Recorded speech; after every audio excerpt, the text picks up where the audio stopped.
Fala, meu povo, tudo bom com vocês? Antes de começar a falar o tema desse vídeo, com a participação de Panda Mendos, eu queria dividir, tô arrumando meu cabelo ainda, eu queria dividir com vocês a minha experiência de ontem. Ontem não teve vídeo aqui no canal, a gente foi no médico, né, como eu falei pra vocês, consegui marcar vários médicos e vários exames, comemorei isso sim, porque isso é uma vitória pra mim. Tava pensando ontem essa forma de ressignificar coisas que a gente não gosta, que despertam alguns gatilhos de ansiedade, algumas coisas assim. E aí eu decidi compartilhar com vocês, porque eu postei no Instagram e eu recebi bastante mensagem sobre isso. As pessoas têm mais travas sobre médicos, exames e outras coisinhas do que eu imaginava. O que eu fiz? Não sei se funciona para todo mundo, mas tem aquela história de que para você criar um hábito novo, você precisa associar esse hábito a alguma coisa que você gosta já, ou que você já faça, ou que já esteja na sua rotina, ou que de alguma forma te traga prazer. Porque aí é uma forma de você quebrar aquele desconforto que o seu cérebro gera com aquele hábito que você está tentando agregar. E é por isso que dieta restritiva sempre dá tanto errado para todo mundo, porque as pessoas vão de uma alimentação completamente abusiva e exagerada para uma restrição. Seu cérebro não está acostumado, ele não vê vantagem naquilo e aí ele fica rejeitando o tempo todo, boicotando, né? Você se auto-boicota o tempo inteiro. Na semana passada, quando eu fui fazer o primeiro exame, essa bateria que tá aí agendada pra mim, eu fiquei sabendo que a minha mãe estaria no mesmo bairro fazendo exame num outro laboratório também. Aí, assim que terminou meu exame, eu falei pro Panda, pô, dá uma ligada pros meus pais, enquanto eu vou dirigindo aqui pro shopping, pergunta se eles topam tomar café com a gente, porque a gente não tinha tomado café, né? Eu tava em jejum. E aí eles foram. A gente tomou café, ficou um tempo batendo papo, uma coisa que raramente a gente tem feito hoje em dia, porque é sempre tudo tão corrido, né? Tão assim, a gente não tem saído pra ficar conversando e sem tempo, contado. A gente sempre tem uma live pra fazer, um vídeo pra gravar, um negócio pra entregar. E nesse dia, como eu tinha tirado pra ir fazer exame, eu não tinha nada agendado. E aí a gente ficou tomando café. Depois a gente falou assim, pô, vamos no cinema, vamos assistir O Pior Vizinho do Mundo. E aí a gente assistiu, foi muito legal. Então acabou que aquele dia não foi nada traumático, assim, não foi... Eu sei que pode parecer besteira pra muita gente, tá, gente? Mas tem gente que tem questões, realmente, com exames e médicos. Então, vou só pedir respeito sobre isso, porque eu tenho ansiedade, né? É uma coisa que real dá gatilho de ansiedade em mim. Então, por favor, respeitem essa condição de medo desse tipo de coisa, de médicos e exames e afins. E aí, ontem, eu fui no primeiro médico. Falei que fevereiro, março e abril serão meses de muitos médicos e muitos exames. Assim que a gente terminou, a gente foi no shopping almoçar. Foi almoçar, né, Panda Mendes? Foi. Não, foi lanchar. A gente já tinha almoçado quando saiu de casa. Foi no cafezinho. Foi no cafezinho. Panda falou, vamos no cinema? De novo. E aí, a gente foi assistir Gato de Botas, porque eu não tinha assistido ainda. Foi mais um dia que ir ao médico se tornou a coisa mais ok do dia, porque depois eu tive coisas incríveis que aconteceram, como parar um minutinho no café, experimentar um café novo que a gente não conhecia, que é uma coisa que a gente gosta muito de fazer. Depois a gente foi ao cinema, Gato de Botas é sensacional, tem uma história incrível e eu tô completamente apaixonada por Perito, como muitos de vocês já tinham imaginado e falado comigo, tinham falado, Cris, você vai se apaixonar por Perito. E sim, Perito é a coisa mais deliciosa que tem naquele filme. Não tem como não se apaixonar também, Não tem né? como, gente. O filme é simplesmente sensacional. Assistam Gato de Botas 2,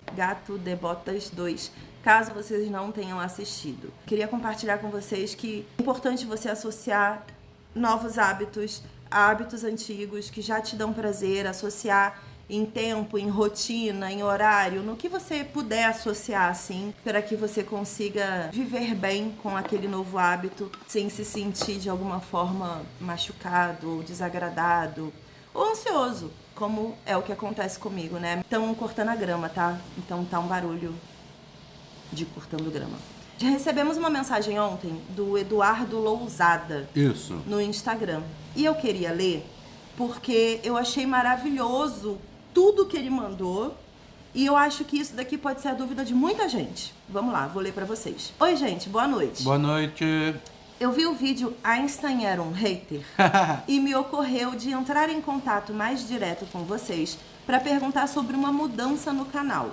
e também para contar o porquê que eu conheci o trabalho de vocês. Eu adoro essas histórias. Eu então, também. se você puder contar aqui nos comentários como você conheceu o nosso canal, você vai fazer uma Cris e um Panda muito feliz hoje. É verdade.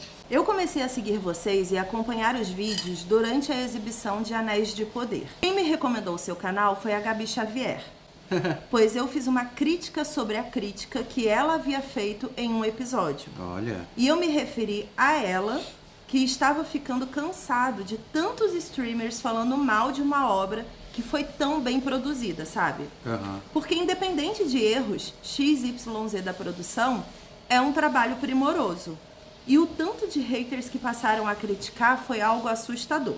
Até aquela cena lindíssima da árvore foi criticada. E o pior é que eu soube por uma amiga que conhece tudo sobre Tolkien que a cena era condizente com a obra. Enfim, a Gabi foi muito legal, pois me recomendou o seu canal. Até rimou. E eu fiquei mega feliz em assistir pessoas conversando sobre a obra sem nenhuma espécie de repúdio. Foi tão em voga na época em questão. Lembrando que Gabi Xavier é nossa amiga. Sim. Pensa diferente da gente em várias questões, inclusive ela é tolkienista, muito apaixonada por Anéis de Poder, e a gente teve várias divergências de opinião ao longo da temporada, porque somos pessoas diferentes, né? E somos amigas, e tá tudo bem. Ela recomendou pra ele, então, já que ele queria esse outro tipo de olhar, que não era um olhar crítico demais, né?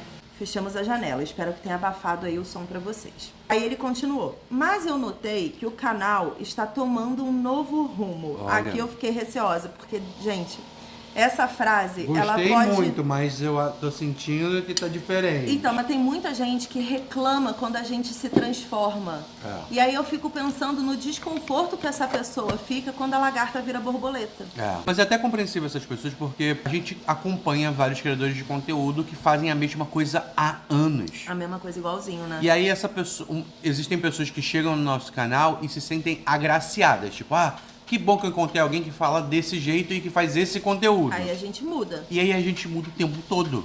O tempo todo, há anos a gente faz isso. A gente é essa pessoa. Mas a gente é essa pessoa na vida, tá, gente? Aqui em casa a gente muda tudo o tempo todo. O Panda é aquariano e eu tenho a lua em aquário. Se você acredita em signo, você sabe que a gente nunca vai ficar estagnado. Nunca, não tem como. Não existe a menor possibilidade da gente só sentar e ficar olhando a vida passar. Não dá. Mas continuando o que Eduardo Lousada quer dizer. Isso. Eduardo Lousada foi incrível. Ele falou o seguinte: mas eu notei que o canal está tomando um rumo novo, se reciclando talvez, e me ocorreu em perguntar se o motivo é profissional devido a algum tipo de estatística que vocês acompanham. Já respondo que não. Não. Ou se é algo de tom mais pessoal mesmo, como de fato parece. Ou ainda os dois motivos. É muito mais pessoal do que estatístico. Estatisticamente falando, é uma coisa que a gente já falou num outro vídeo aqui no canal.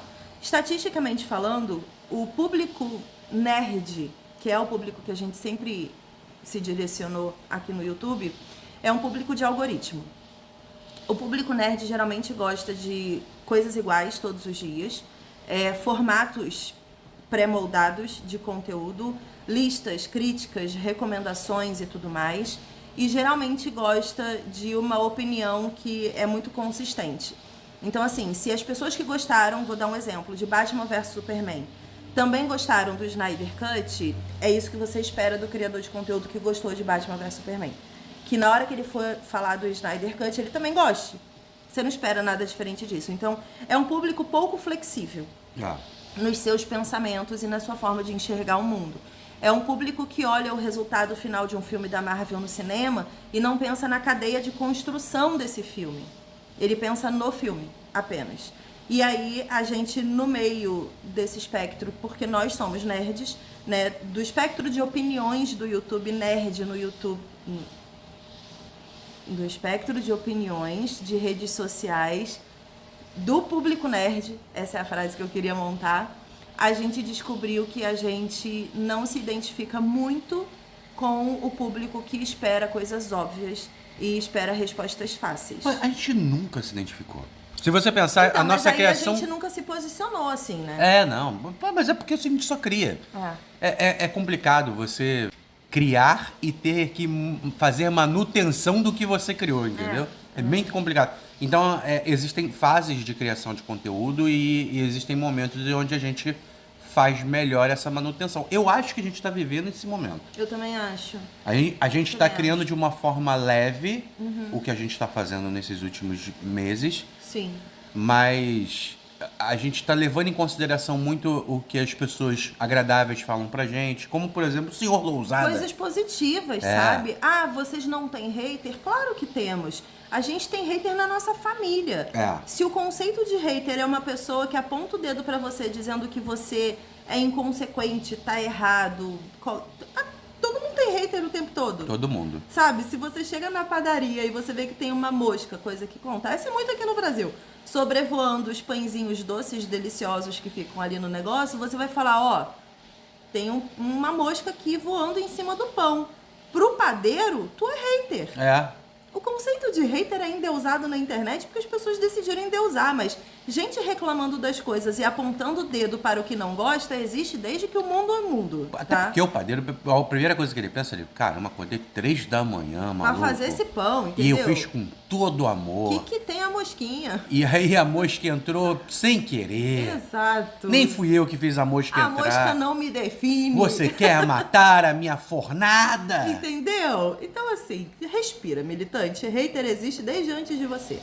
Mas vamos continuar o que o senhor Lousada tem a nos dizer aqui, que eu tô amando esse comentário. Penso que mais pessoas como vocês deveriam existir para tornar o mundo melhor de se viver e conviver. Aqui, senhor Lousada mexeu muito com o meu coração. Há uma cena no filme Chef que é muito marcante.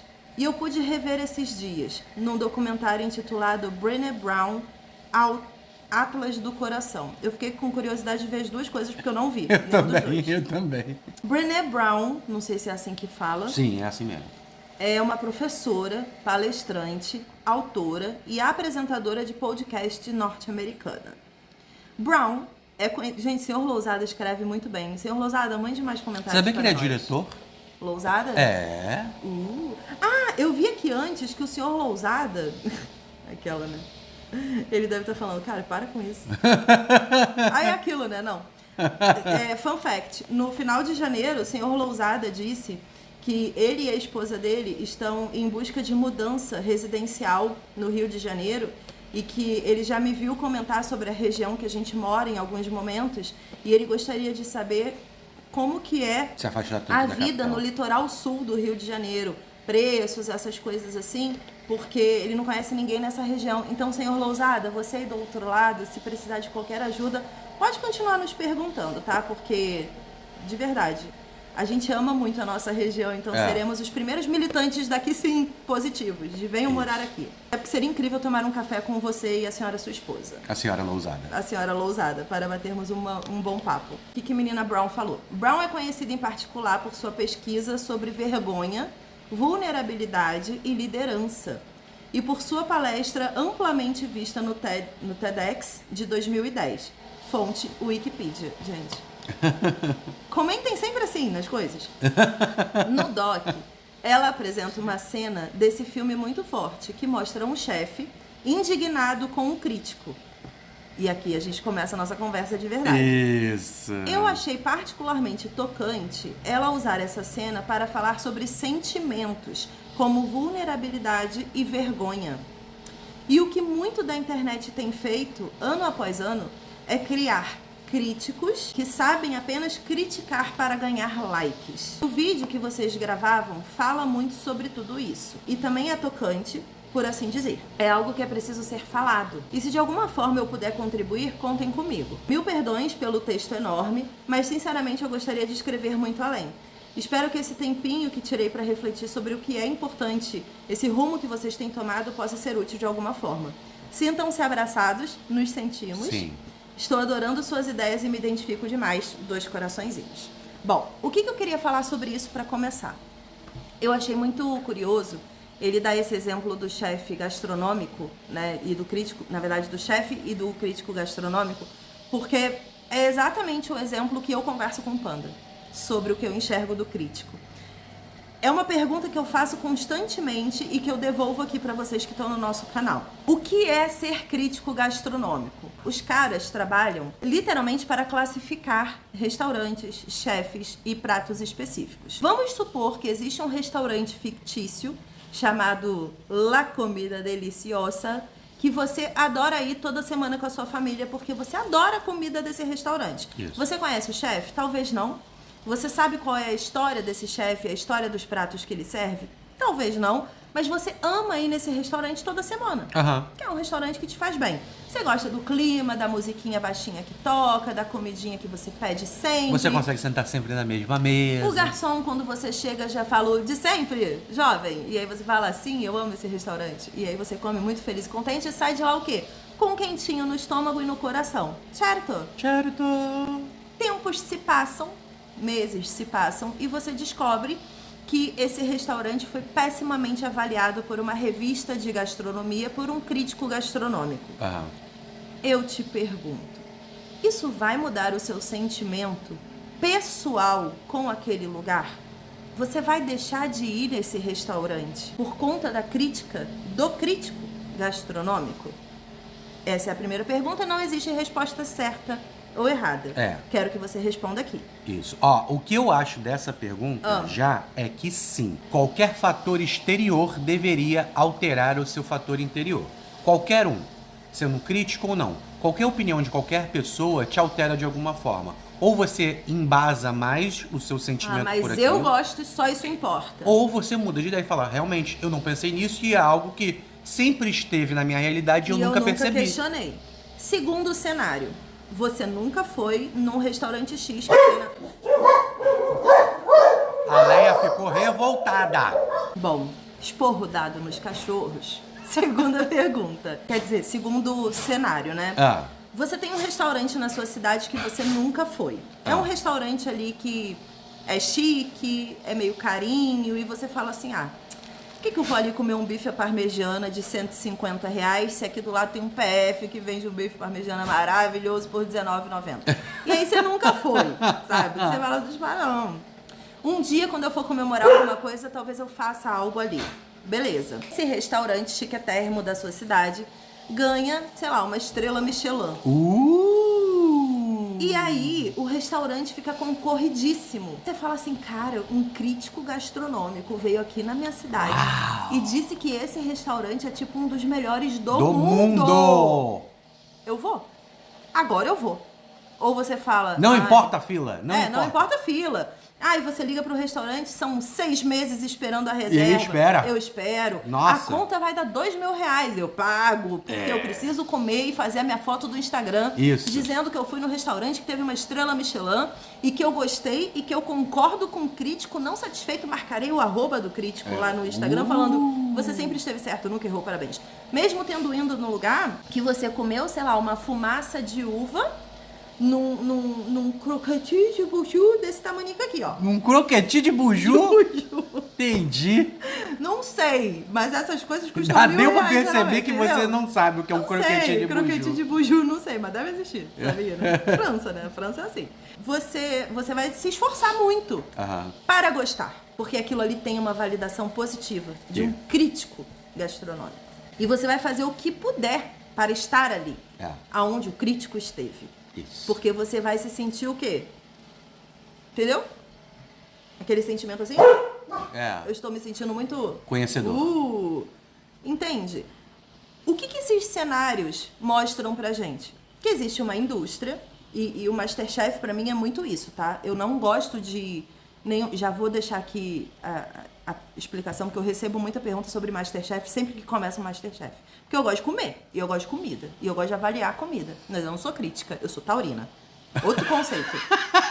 É um conceito completamente diferente da realidade. Isso. Mas eu não gosto de competições de culinária, porque eu acho que envolve muita humilhação. E isso me faz muito mal. Ver humilhação assim me faz muito mal. E respeito quem gosta, mas eu não consigo gostar, não. Mas o que eu quero falar com tudo isso, né? A opinião desses críticos, seja uma opinião negativa ou positiva, e é legal a gente sair do campo da cultura pop pra gente ter uma visão renovada e não uma opinião pessoal que associa ao youtuber A, B ou C. Quando você tem uma opinião de um crítico gastronômico, positiva ou negativa, sobre um restaurante ou uma comida, isso de alguma forma guia o mercado, né? Guia premiações, guia lotações. Tem muitos restaurantes muito bons que são vazios, que são restaurantes desconhecidíssimos, né? Aqui no Rio de Janeiro, muitos Masterchefs estão abrindo restaurantes. Então, você vê, por exemplo, canais de criação de conteúdo gastronômico que é convidado por esses Masterchefs, vários canais, que são convidados, né, por esses Masterchefs para ir conhecer o menu do restaurante deles. Sim. E aí é sempre assim, hoje eu fui no restaurante do ex-Masterchef fulano de tal. Isso, de alguma forma, é aquele negócio da influência, né, de você roubar um pouquinho ou pegar emprestado, para não usar a palavra roubar, um pouquinho da fama do outro ou da influência do outro para embasar a sua opinião e valorizar mais a sua opinião. Olhando esse cenário de crítica, nós, eu e o Panda, não somos essas pessoas. Não. Nós não somos pessoas, e isso a gente não é desde o dia zero do canal. Nós não somos as pessoas que vamos falar para vocês algo que vale a pena vocês assistirem ou não vale a pena vocês assistirem, simplesmente por conta da nossa opinião. O que a gente sempre falou aqui no canal foi, a gente assistiu, a gente não gostou, mas porque não foi bom pra gente. Isso. Mas e a gente inclusive entende. pede, se você gostou, deixa nos comentários pra ver se a gente deixou de ver algo que deveria ter visto. Né, outra coisa e tal, porque é aquilo, opinião é uma parada muito pessoal. Mas aí, o que a grande parada que eles querem, essa é a hora de você tomar café mesmo.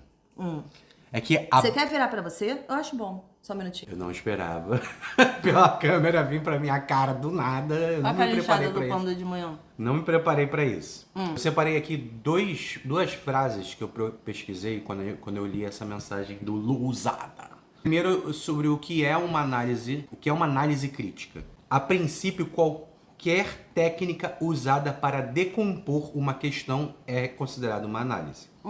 Uma análise crítica é pegar essa análise feita sobre qualquer questão. Tipo, de secar um sapo.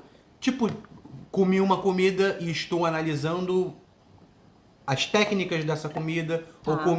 Ou assisti um filme e estou analisando as técnicas do Como filme, ele foi feito, o histórico tudo do mais. filme. Mas a gente pega isso tudo, essa é a análise, para decompor. Aham. A gente pega isso tudo, a crítica é, com vista nessa análise, mostrar o seu ponto de vista sobre esses elementos. Tá bom. Então, já existe uma ideia pré-moldada que é embasada na análise crítica. Eu realmente vou utilizar a minha opinião para falar sobre qualquer coisa. Só que, hoje em dia, eu não sinto que exista tanta análise técnica Eu não sinto assim. verdade. Eu acho que parou só na parte da opinião. Eu tenho uma opinião, eu sou um crítico. E Eu acho que até que existem pessoas que vão além e dissecam as coisas. Sim, tem. Pra poder ir analisando. Mas eu acho que a vida em rede social limitou essa inteligência intelectual sobre isso, sabe? E aí o que acontece? As pessoas, o ser humano como um todo, Cris, ele precisa do conhecimento. Porque o conhecimento é uma forma de atingir poder. Sim. No seu ciclo. Sim. No seu grupo de pessoas. Aham. Sabe? Você que tem mais conhecimento do que as outras pessoas do seu grupo, você embasa melhor Você seus passa argumentos a ser e tal. enaltecido e ganha privilégios. Não, eu achei que você fosse continuar. E ficamos os dois assim, continua. Não, você passa a ser enaltecido e considerado até líder do grupo de alguma forma, né? Então, e aí todo ser humano quer ter poder. Sim. Quando você identifica um intelectual de alguma forma, você começa a acompanhar e tentar replicar as experiências dessa pessoa para você ter a mesma opinião, ou então ter uma opinião baseada na opinião dela, Sim. para você ter poder nos seus círculos de pessoas. Sim. Entendeu? Então, assim, o ser humano precisa de conhecimento o tempo inteiro.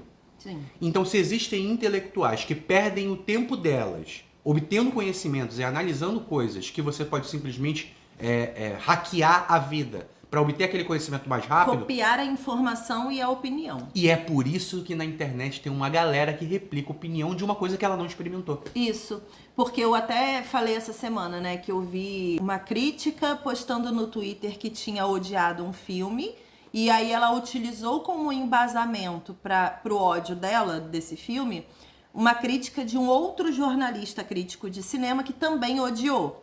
Aí, a partir do momento que tinham duas opiniões acumuladas de dois críticos de cinema que odiaram aquele filme, as outras pessoas começaram a replicar as frases prontas desses dois críticos. Exato. E eles não falam do tipo, de acordo com fulana de tal. Não, eles falam a frase da pessoa. E isso aconteceu em Anéis de Poder. Por isso que eu achei interessante o senhor Lousada trazer esse exemplo, porque a gente passou por isso. A gente começou a receber opiniões nos nossos vídeos e nas nossas lives que eram frases prontas. Exato. Que a gente sabia de onde vinham. E as pessoas repetindo como se fosse original delas. Mas eu acho que, assim, nesse momento, tem muita gente questionando o porquê das coisas. Sim. Né? Eu acho que é um momento de transformação da humanidade. Uhum. Porque no momento que você coloca a humanidade em extremos, você tem que entender, quando você está num extremo, se realmente é uma opção sua estar naquele extremo ou se você está seguindo alguém ou uma ideologia de alguém que não tem nada a ver com você. Sim. Você quer fazer parte, mas será que é você realmente que escolhe? Ou então, tipo, você escolheu, mas você precisa seguir todas as ideias? O que você tem que fazer para pensar por conta própria, sabe? Não, e mais, assim, tem uma pergunta muito boa, né, que eu vi no Twitter outro dia, que era do tipo, os críticos de cinema finalmente estão acabando porque as pessoas realmente consideravam que os canais de cultura pop, todos os canais de cultura pop que vem na sua cabeça quando eu falo canais de cultura pop, eles mudaram as suas abordagens. Trocaram, às vezes, o nome crítica por review. Né? O nome, veredito, trocaram também por outras coisas. Eventualmente utilizam sim o veredito de novo, mas o veredito não é pretensioso demais? Dentro de um contexto de o veredito que ainda é um juiz, né? Exato. Dentro de um julgamento. Não é se colocar ali numa posição de definir realmente e guiar, porque eu fico pensando muito sobre isso, Mas né? é por isso que eu tô falando que é um novo momento da humanidade. Eu fico pensando muito sobre essa questão de chefe e liderança. É uma Sim. coisa que a gente, quando estuda administração e gestão, a gente aprende muito a diferença. O chefe é o cara que manda. É o cara que chega, dá uma ordem e todo mundo repete, efeito manada. É aquilo, o chefe disse que tem que ser assim. Tá, mas você já pensou sobre isso? Não, o chefe disse que tem que ser assim. E eu dou valor ao meu salário no final do mês, então eu vou ser assim. O líder inspira. O líder, ele não te dá uma ordem direta. O líder, ele fala o que ele pensa e como ele acha que tem que ser. E você pega isso que ele fala e você faz o seu melhor dentro disso. E o seu melhor pode ser completamente diferente do que o líder fala. Exatamente. Que é certo. Entendeu? Essa é a diferença de chefe e líder. E o que eu enxergo... Eu vou virar a câmera pra você de novo, hein? Tá bom, peraí. E o que eu acho é que a internet se acostumou a ter chefes, de alguma forma. Em perfis do Instagram, em canais do YouTube, em sites de cultura pop. Ontem eu vi uma jornalista que já passou por vários sites grandes de cultura pop, que ela falou no Twitter alguma coisa sobre Sexto Sentido, porque parece que estão querendo fazer um novo filme de Sexto Sentido. E aí ela falou, tipo, ninguém precisa de um novo filme de Sexto Sentido. Falou desse jeito. Nossa, mas e aí ela irritou por conta disso, né? Tipo, viralizou o tweet dela. E aí teve até uma outra amiga que comentou e falou assim, nossa, você irritou com hate. Aí ela falou, nada novo no Twitter, né? Porque é assim que funciona o Twitter. Então, mas aí pensa no ciclo de como as coisas funcionam.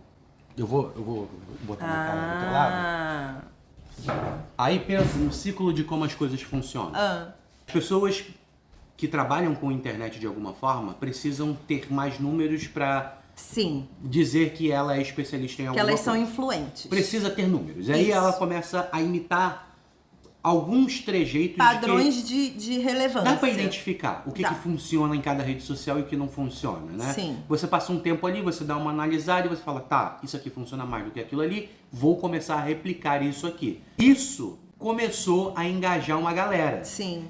Que começa a imitar o crítico, né? O analista daquilo. Só que ele não está utilizando mais a análise que ele aprendeu que deveria fazer.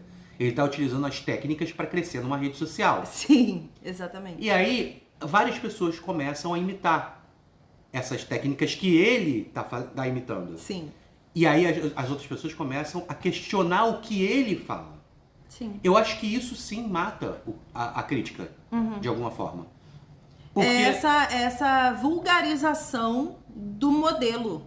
Existe um processo para você ser crítico de cinema. Isso. Existe um curso. Um estudo.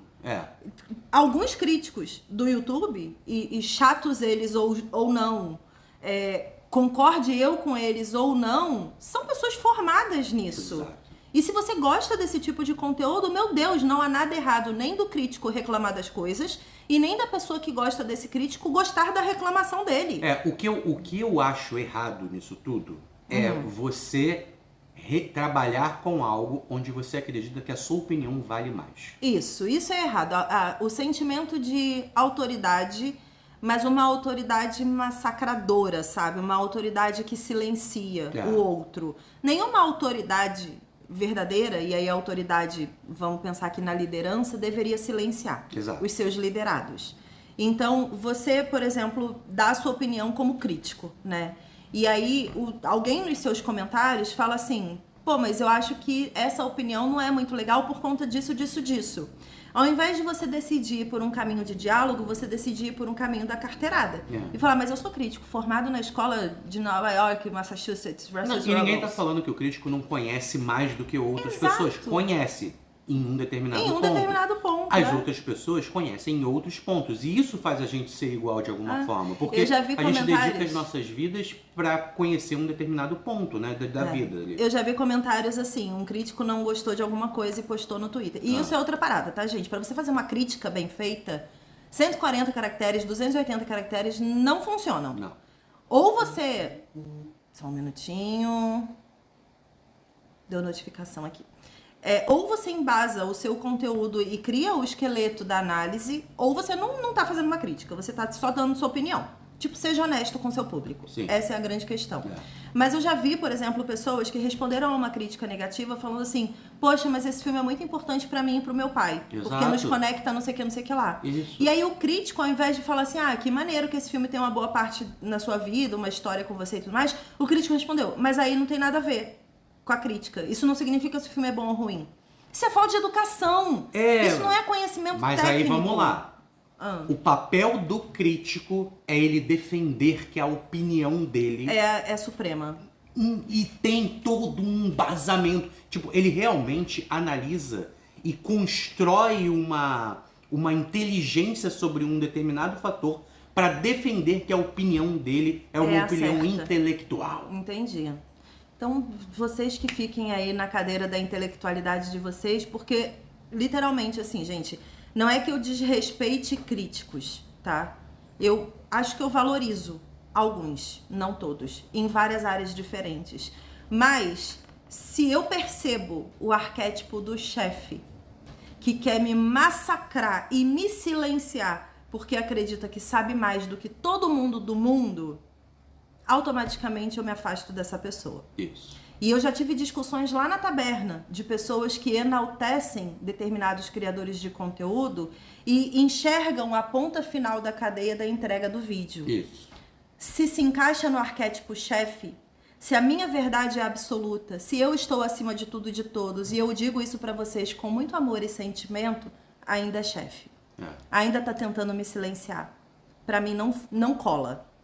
Agora, se uma pessoa se encaixa no arquétipo de liderança e ela se importa com o que o outro pensa e consegue explicar através de ações e consequências que aquilo ali pode não ser o melhor caminho e melhor, que permite que a pessoa vá, siga aquele caminho e chegue lá no final e fale, tá, em algum momento aquela pessoa ali tinha razão de falar aquilo.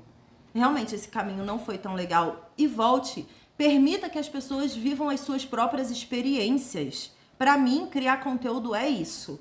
Se para outras pessoas criar conteúdo é criar um celeiro em que todo mundo vai ficar muito feliz quando te vê, abanar o rabo quando te vê e só for alimentado quando te ouvir, para mim, isso é seita, isso é ser chefe, isso é não ter consciência de fato do que é esse trabalho aqui. E aí eu não acompanho, eu não sigo, eu finjo que não existe nas redes sociais e convivo apenas por educação. É isso. Esse é o fato. É isso, eu não sou obrigada a fingir. Gente, eu já passei dos 30 anos. Quando você passa dos 30 anos, e eu tô doida pra passar dos 40. Porque eu tenho certeza que eu vou ganhar uma nova skill depois dos 40.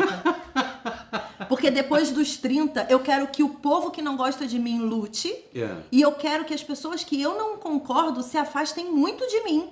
Do tipo, eu não preciso conviver com pessoas que eu considero ruins. De verdade, assim, não preciso. Eu não tenho a menor obrigação social de conviver com essas pessoas que eu considero desagradáveis. Sim. E eu tenho certeza que depois dos 40 isso vai ficar muito melhor. Mas todas as pessoas estão se transformando também. Não, isso não quer dizer que essas pessoas que hoje são desagradáveis vão ser desagradáveis pra sempre. Não, a gente tá sempre aí, ó, se reencontrando na vida, e validando. A vida que faça a gente se reencontrar dela. e a gente pré-conceber os negócios. Tem várias coisas que você pode fazer pra se tornar uma pessoa mais empática, mais acolhedora. O lance é a gente não se bloquear pra vida e ficar sempre refletindo do porquê que a vida tá apresentando tanto isso pra gente. É isso. Como o comentário do senhor Lousada. Maravilhoso. Muito obrigada. Você fez a gente refletir muito. E não foi uma mudança baseada em estatísticas. Isso. Não foi uma mudança também baseada apenas no vamos lá. Aqui. Quer sair? Não queria, mas... Tá, então vamos terminar. Eu só queria dizer que não foi uma mudança planejada. Faz parte da nossa vida e da reflexão diária que eu e o Panda fazemos sobre onde queremos estar, com quem queremos estar e o que queremos falar. Todo dia a gente reavalia. E todo dia a gente se torna uma pessoa mais consciente de quem nós somos do mundo e qual é a nossa função no mundo. No fim das contas, a única coisa que a gente quer é, na hora de dormir, a gente dormir sabendo que a gente fez o nosso melhor naquele dia. É verdade. Acabou. É só isso que importa pra gente. Certo? Certo. Espero não ter ofendido ninguém. Também. É isso. Beijos. E até a próxima. Tchau. Tchau.